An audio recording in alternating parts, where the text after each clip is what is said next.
Le 7 juillet 1937, des échanges de tirs éclatent entre les troupes japonaises et chinoises stationnées à Pékin. La signification de ces combats n'est pas immédiatement claire, avec seulement quelques centaines de morts. Cependant, cette petite escarmouche allait déclencher une guerre totale entre les deux pays qui durerait 8 ans et coûterait la vie à 20 millions de personnes. Les tensions entre le Japon et la Chine montaient depuis plus de 40 ans, car le Japon s'emparait progressivement de plus en plus de territoires chinois. D'abord, ils ont pris Taïwan en 1895, puis en 1931, le Japon a annexé la province chinoise de Mandchourie. Le territoire a été renommé Manchukuo et a été occupé par l'une des unités militaires les plus brutales du Japon. Dans les années 1930, le Japon a poursuivi son expansion, annexant Rihi puis Hebei. Le Japon a conquis ce territoire car la Chine était en guerre civile. Depuis 1927, elle était paralysée par une lutte de pouvoir entre le gouvernement chinois dirigé par Chiang Kai-shek et les guérillas communistes menées par Mao Zedong. La guerre civile avait affaibli la Chine, la laissant incapable de repousser l'agression japonaise. Il était clair qu'une guerre totale avec le Japon allait bientôt éclater. Ainsi, en 1936, Chiang Kai-shek fut contraint d'accepter de coopérer avec les communistes pour combattre leur ennemi commun. La guerre avec le Japon a commencé. 8 mois plus tard à peine, les troupes japonaises et chinoises à Pékin ont commencé à s'affronter, poussant les deux camps à envoyer des renforts. Avant même de s'en rendre compte, la Chine et le Japon étaient engagés dans une guerre qui allait dévaster les deux pays.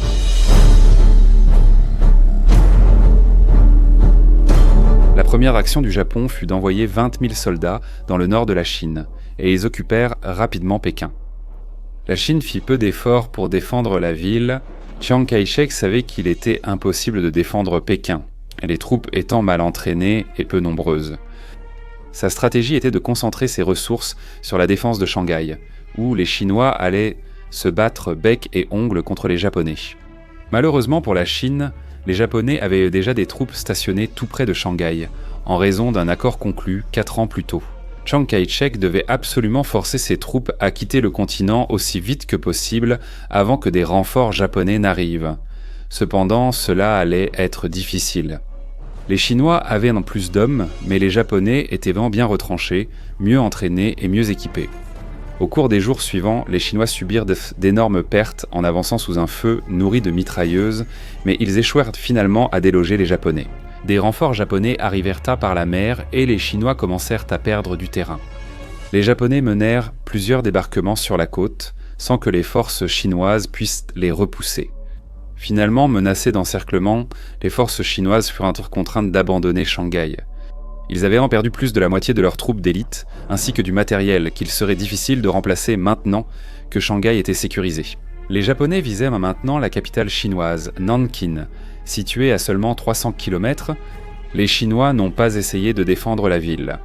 Réalisant qu'ils n'avaient aucune chance de résister, ils ont retiré leurs forces plus à l'ouest et ont laissé les Japonais prendre Nankin sans opposition. Ils espéraient peut-être qu'en ne résistant pas, les Japonais épargneraient à la ville beaucoup de violence. Cela ne pouvait pas être plus éloigné de la vérité. À leur arrivée à Nankin, les Japonais ont perpétré l'un des pires crimes de guerre du siècle, un massacre si brutal qu'il fut appelé le viol de Nankin. En 6 semaines, environ 20 000 civils ont été tués par des soldats japonais. Le massacre s'est distingué par la nature véritablement sadique de la violence. Des bébés étaient jetés en l'air et empalés sur les baïonnettes des fusils japonais. Dans une histoire tristement célèbre, 2 soldats japonais ont fait un concours pour tuer 100 personnes en premier. Des milliers de femmes chinoises ont été violées en groupe, puis tuées par les soldats japonais. Pendant ce temps, Chiang Kai-shek faisait de Chongqing la nouvelle capitale chinoise. Chongqing était située loin à l'ouest et entourée de montagnes. Cela la rendait donc beaucoup plus facile à défendre. Les Japonais poursuivirent leur avancée et, en juin 1938, ils étaient aux portes de Wuhan. Il y avait un moyen potentiel de ralentir l'avancée japonaise, mais cela aurait un coût énorme. Au nord de la Chine coule le fleuve Jaune, qui est retenu par des digues à certains endroits. La destruction de ces digues inonderait la région et la rendrait impraticable pour les Japonais. Chiang Kai-shek a décidé de mettre le plan à exécution, et les digues ont été détruites. L'inondation qui en a résulté a effectivement ralenti la progression des Japonais. Mais le coût pour les civils a été horrible. Des centaines de milliers de civils sont morts noyés. de famine ou de maladie, et des millions ont été déplacés. Malgré cet énorme sacrifice, l'inondation n'a pas empêché les Japonais de prendre Wuhei, qui est tombé en octobre 1938. Les Chinois avaient perdu une grande partie de leur pays.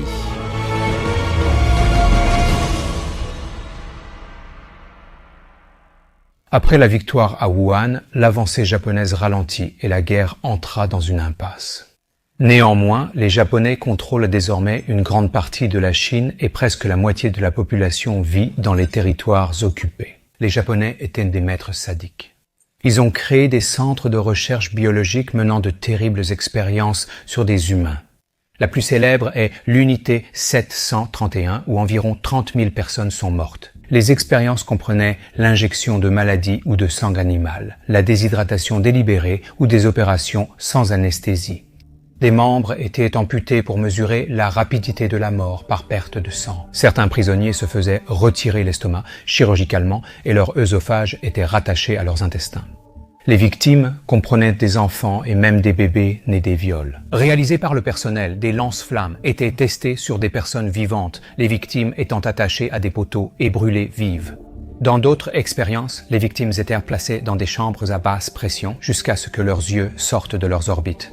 Dans les derniers instants de la Seconde Guerre mondiale, tous les prisonniers ont été tués pour dissimuler les preuves. Il n'y a eu aucun survivant. Les Japonais ont également mené des recherches sur les armes biologiques. Ils ont mis au point des bombes à maladie où des puces infectées par la peste bubonique étaient dispersées depuis des avions. Au-dessus des villes chinoises, ce qui a provoqué des épidémies ayant tué des dizaines de milliers de personnes. Plus de 11 villes chinoises ont été frappées par des bombes biologiques. Les Japonais ont aussi commis des actes maléfiques pour subvenir aux besoins de leur immense armée qui occupait la Chine. Le gouvernement japonais voulait éviter les viols massifs de femmes chinoises pour prévenir un sentiment anti-japonais. Des bordels ont été installés pour satisfaire les pulsions sexuelles de leurs troupes. Près de 30 000 femmes chinoises ont été trompées puis réduites en esclavage sexuel dans ces bordels. Ce genre de mal s'est étendu à travers tous les territoires occupés par les Japonais. De retour sur la ligne de front, en août 1940, une offensive a été lancée par les communistes chinois. Mao Zedong et Chiang Kai-shek étaient alliés contre les Japonais. Mais en réalité, il y avait très peu de coopération entre les deux. Les deux hommes savaient donc qu'après la guerre contre le Japon, leur conflit reprendrait. Les deux armées avaient des styles de combat distincts. Les communistes menaient une guérilla, se fondant parmi les civils et perturbant les lignes d'approvisionnement japonaises. Les forces de Chiang Kai-shek, en revanche, combattaient comme une armée régulière. En août 1940, les communistes lancèrent une offensive derrière les lignes japonaises, détruisant des voies ferrées, des ponts et des usines. Il était extrêmement difficile pour les Japonais de contrer cela car les communistes se cachaient au sein de la population civile. Ils recoururent alors à une brutalité extrême, connue comme la politique des 3 toutes. Les soldats japonais devaient tout tuer, tout brûler et tout piller. Ne pouvant distinguer soldats chinois et civils, ils devaient tous les tuer. Cette politique a causé la mort de 3 millions de Chinois. Cependant, la politique des 3 aulx a atteint son objectif. Les communistes ne mèneraient donc plus jamais de campagne de guérilla contre les Japonais. À ce moment, il semblait y avoir peu d'espoir pour la Chine. C'est alors que le Japon a pris l'une des pires décisions stratégiques de l'histoire militaire en attaquant les États-Unis d'Amérique. Le 7 décembre 1941, l'armée de l'air japonaise a lancé une attaque surprise contre la marine américaine à Pearl Harbor. Les États-Unis ont immédiatement déclaré la guerre au Japon et ont considérablement augmenté leur aide économique et militaire à la Chine. Pour la Chine, c'était une excellente nouvelle, et Chiang Kai-shek le savait. L'aide économique était désespérément nécessaire, car l'économie chinoise s'effondrait et l'inflation montait en flèche. Le gouvernement devait également nourrir et employer des millions de réfugiés qui avaient enfui l'occupation japonaise. Les Japonais voulaient donc forcer Chiang Kai-shek à se rendre, mais la nouvelle capitale chinoise, Chongqing, se trouvait très à l'ouest, ce qui la rendait extrêmement difficile à prendre. Leur stratégie visait à contraindre les Chinois en bombardant la ville et en coupant ses routes d'approvisionnement. Chongqing recevait des approvisionnements via Hong Kong, c'est pourquoi le Japon a occupé la ville en décembre 1941. Peu de temps après, le Japon a envahi une grande partie de l'Asie, rendant l'acheminement des approvisionnements vers Chongqing encore plus difficile. C'était un énorme problème pour les Chinois et ce ne serait pas la dernière fois qu'ils seraient sauvés par les États-Unis. La décision a été prise de ravitailler la Chine par voie aérienne depuis l'Inde, en survolant l'Himalaya. Iraisa et Turisolo Himalaya. Cet itinéraire difficile est appelé la bosse à cause du relief montagneux. Les avions décollaient du nord-est de l'Inde et parcouraient 800 km jusqu'en Chine, ce qui en faisait la plus longue route d'approvisionnement aérien de l'histoire. Avec l'entrée des États-Unis dans la guerre, le Japon a dû très rapidement détourner son attention de la Chine. Cependant, les civils chinois souffraient toujours. En 1942, le Henan a connu une grave sécheresse. Le Henan avait été gravement touché par l'inondation du fleuve Jaune, et donc la sécheresse a entraîné une famine meurtrière. Les familles ont dû vendre leurs enfants ou manger des feuilles tournant d'arbres pour survivre. Environ 70 000 personnes sont mortes et des millions ont fui la région. De 1940 à 1944, le front Japon-Chine est resté stable, la Chine occupée devenant un État vassal sous Wang Jingwei. Jingwei avait été une figure importante de la politique chinoise pendant des décennies et avait en fait participé à la chute de l'Empire chinois en 1911. Des années plus tard, il s'était engagé dans une lutte de pouvoir avec Chiang Kai-shek pour devenir le chef de leur parti politique. Après avoir échoué à devenir chef, Jingwei s'est brouillé avec Chiang. Lorsque la guerre a éclaté avec le Japon en 1937, il a accepté l'invitation japonaise pour former un gouvernement fantoche. Jingwei aurait dirigé le gouvernement collaborationniste jusqu'en 1944. En avril 1944, les Japonais ont rompu l'impasse militaire en lançant l'opération Ichigo, signifiant « briser le continent ». Son objectif était de relier les zones de la Chine qu'ils occupaient au nord et au sud. Cela leur permettrait de construire une voie ferrée de la Sibérie à Singapour, facilitant le commerce et les déplacements de troupes. Les Japonais ont réuni près de 500 000 hommes et avancé vers Luoyang. La résistance chinoise a été entravée par une rébellion de paysans furieux à cause de la famine récente. Luoyang est tombé. En mai 1944, les Japonais ont continué vers le sud et ont pris plusieurs autres villes en même temps. Près de 10 000 soldats japonais ont progressé depuis Gwangju et rejoint les troupes venant du sud. L'opération Ichigo avait atteint son objectif, créant un pont entre les zones contrôlées par les Japonais au nord et au sud. Ils avaient perdu 10 000 hommes, la Chine environ 60 000. Les conséquences pour le gouvernement chinois furent catastrophiques.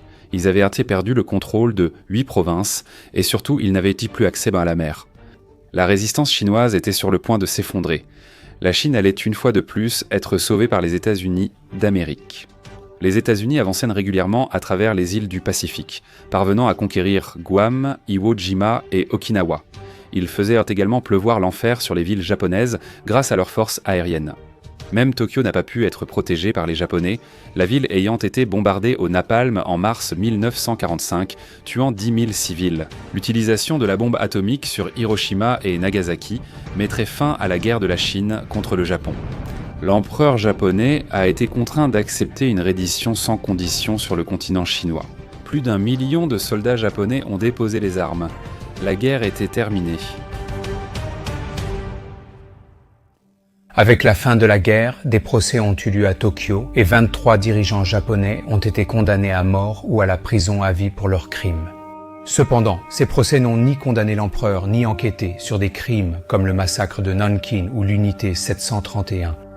Le peuple chinois avait enduré des années de cruauté, de meurtre et d'humiliation qu'il avait affronté avec une résistance stoïque et sacrificielle. La Chine avait perdu 14 millions de civils plus que toute autre nation pendant la Seconde Guerre mondiale. Cependant, la fin de cette guerre n'impliquait pas la paix, mais plutôt un retour à la guerre civile qui faisait rage avant l'invasion japonaise.